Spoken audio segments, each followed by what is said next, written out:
in a mess, so we got to get all this cleaned up so when the guys get here we can get started. Wow, that worked real good.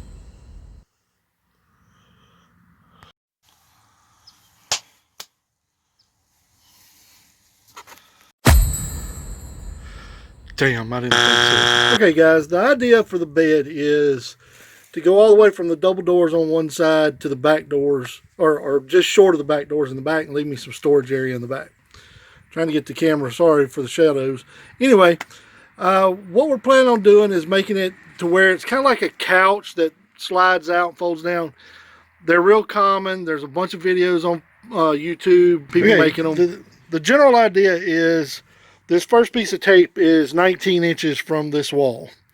That's about how much distance it's going to cover as a couch. Okay, so your basic frame will be 19 inches. Then when it slides out, it'll go to that second piece of tape. And that's about the size of a twin bed. That's right about 37 inches. We're going to see how close we can get to that.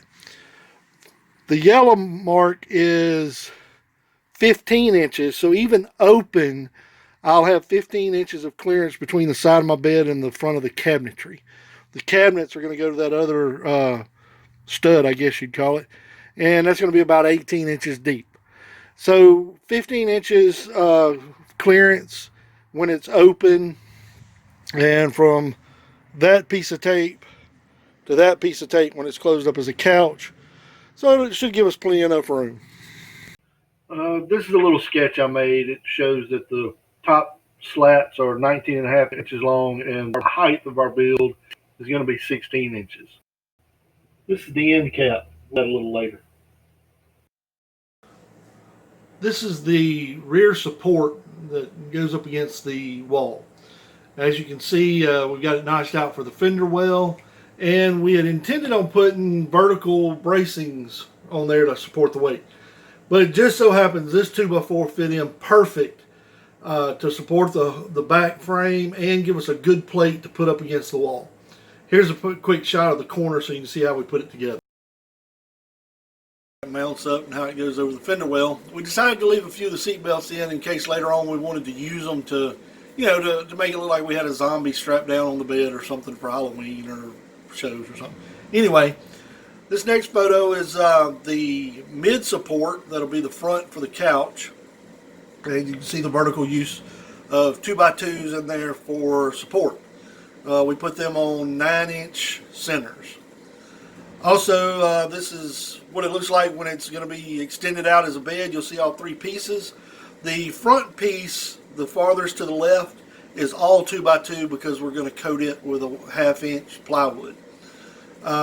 Then you can see what it looks like when it's going to be folded back together or pushed back together. So that's the basic gist of the framing.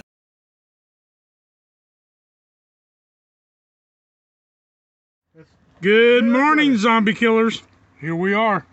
We're at Rick's. We're going to work on the Campulance zombie apocalypse ambulance camper slash something. I don't know what it is. There's leg over there. So Rick wants to build a bed today. All right, Lee, what we need to do first, our frame is just high enough to clear that fender well. That bolt that's in there that's holding that seat belt on, we need to get out because this was teeter-tottering on it. It looks like this one? Oh, okay, yeah, ahead of me. All right, so we got that out, so now this will sit nice and square and flush up against the wall. Next step is to find the studs in this metal wall and go through this 2x4 to secure it to the wall. Okay? Then this 12-inch 2x4 has to be put in here like that. And it has to be flush with this outside edge and flush at the top. While you're doing that, I'm going to cut the rest of the planks to go on there. We should be just about in time. James, I want you to sit over and look pretty and take video. It's not hard to do. What am I supposed to do again? Well, after we explained it to him again, he finally got it figured out. And then we decided we better wipe that old wall down. It had some dirt and stuff on it so that the glue would stick to the carpet. So while Leg's doing that and getting everything mounted up, we're going to start building on the front of the bed. Here James is cutting out the handles for the front of our bed so we can pull it out a little easier. As you can see, we're doing that out of that 1/2 inch plywood that I had laying around. And now we're going to mount it up, measure it up. Then we realized we made the first mistake of the day. This board should have been high enough that the slats fell flush like you can see there. But I forgot to tell him that, and he cut it flush with the framing. So what we decided to do was just raise it up just a little bit. Nobody's really going to see it. It's going to be carpeted underneath, so nobody's going to see the difference on the edge with this piece. There ain't no telling how many speaker boxes old James has done over the years. And he's gotten pretty good at it. Makes nice, neat corners, and everything stays on real well, looks real nice. Only man I know that actually pays attention to which way the nap of the carpet goes. So anyway, we start that process, getting the carpet on there and spraying the glue and all that kind of stuff. Then we realized we make our second mistake of the day. We forgot to screw the two pieces of wood together before we glued the carpet on. So we wound up having to tear the carpet back off, and luckily the glue hadn't really set yet, so it wasn't too bad. We screwed it all together, put the carpet back on. Turned out real nice. James put a little edge on it and make sure that everything was covered and concealed. Turned out real good. Real proud of the old boy. All right, we're getting ready here. You got a bucket sit on it? Sit on that. Okay. All right, James is going to spray the wall down with some glue and stuff so we can get this carpet up there. We've already cut our piece and put some glue on it. So we got that going.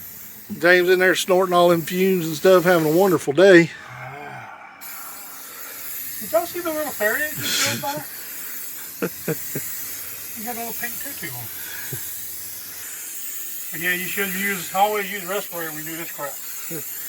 Now he tells us. Somebody else's. Here's a leg. Something a little bit smaller. All right, we're working the carpet in. Let me turn it this way. All right, we're working the carpet in. We got it up on the wall. That was an adventure. But now James is going to tuck it in behind the bed. That'll help hold it and make a nice seam.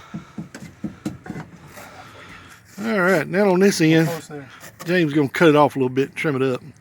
But the plan is to pull that piece of wallboard we had out a little bit and tuck it under there so it'll leave a real nice seam for us.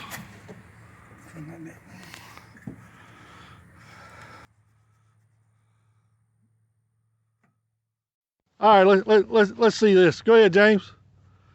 Front flip or what? A triple Linden. A triple Lindy? Yeah, triple Linden. Ta-da! Carpet back on. Now that we've got the carpet on the wall, we can go in and finish the framing for the bed.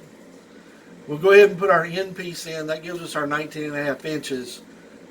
There, we're not putting one on the other end because we're going to put a piece of plywood down there as a footboard. We're putting the slats, ready to put the slats on. We did the two end ones first. That way we can make sure we got everything good and square so that we wouldn't have any binding when we tried to slide the bed out. But also remember the plats that we're putting on, we just bought them today. They're treated and they're still wet. So as they dry, they'll contract a little bit. That'll give us even more room to slide nice and smooth. Well, here comes the mattress. It's time to get it sized up and trimmed. So we put it up there, and as you can see, we're going to have to trim a little bit off. Still got storage underneath, so it turned out all right. So as soon as we can get leg off a break, we'll get back to work and get things finished around here. Usually we don't let leg handle sharp stuff. We're going to let him do this. See how good he is. Whose idea was an electric carving knife?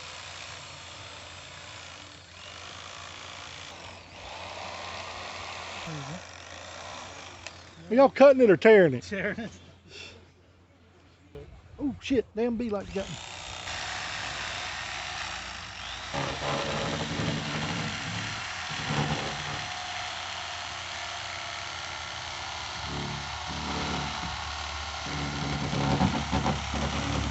You cutting the truck and all?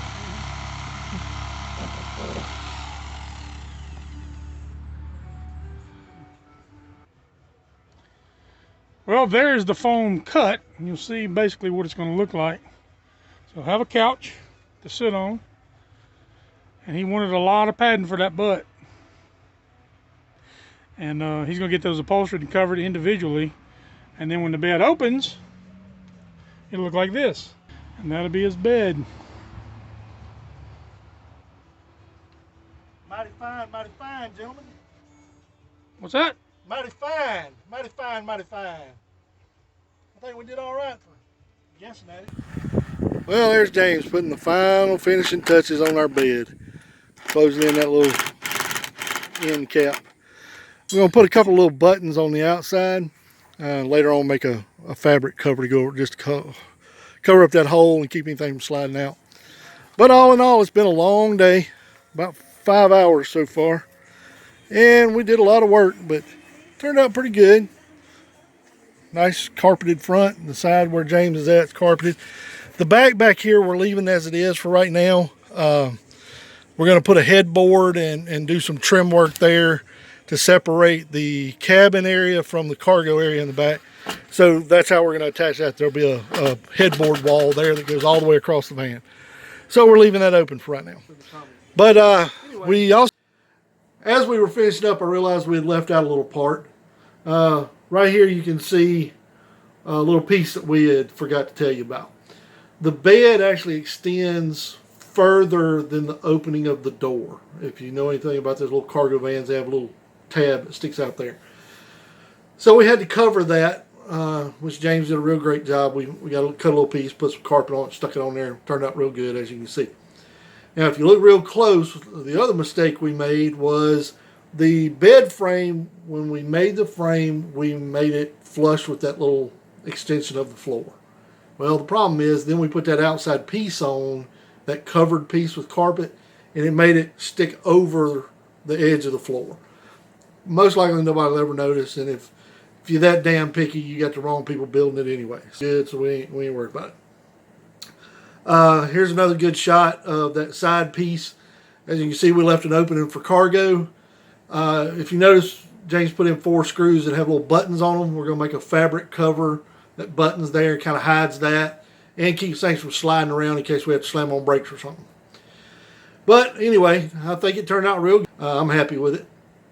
Now we've got to get the mattresses covered. We're going to try to cover them in gray or black so that they kind of stay with our tactical theme. As promised, here's a material list that we wound up finishing out with. 5 2x2s 8 foot long, and we use them, for that vertical bracing. There wasn't any point in spending the extra couple of dollars a piece to buy 2x4s for that bracing because it was going to be a downward compression, and the 2x2. Our bed wound up being 34 inches wide, which is 4 inches shorter. We cut 4 inches off, which was fine. It was a very full-size twin mattress, and so we cut 4 inches off, which won't matter. Won't make a hill of beans anyway. Now, height-wise, we told you we built our frame in 16 inches. Well, that mattress was about 8 inches thick. Well, brought us up to 24 inches high. But by the time you sit on it and compresses it down, you're at about 20 inches, which is about right. Well, next time, we're going to be working on the top of the van, where we took the emergency lights out all the way around. We ordered some more grill lights like we put in the front, the little pods. So we're going to close the holes in, put bed liner on there to make it black and rough looking, make it look tough, and then we're going to put the lights on there. And I got a little trick up my sleeve for some of them lights. You have to tune in and see what we do with that. Come on back, spend some time with us, laugh, have a good time, maybe even learn something, who knows. But, like everybody says, subscribe, like, share, check off the boxes, do whatever it is you got to do here on YouTube to keep us going. And we look forward to seeing you next time.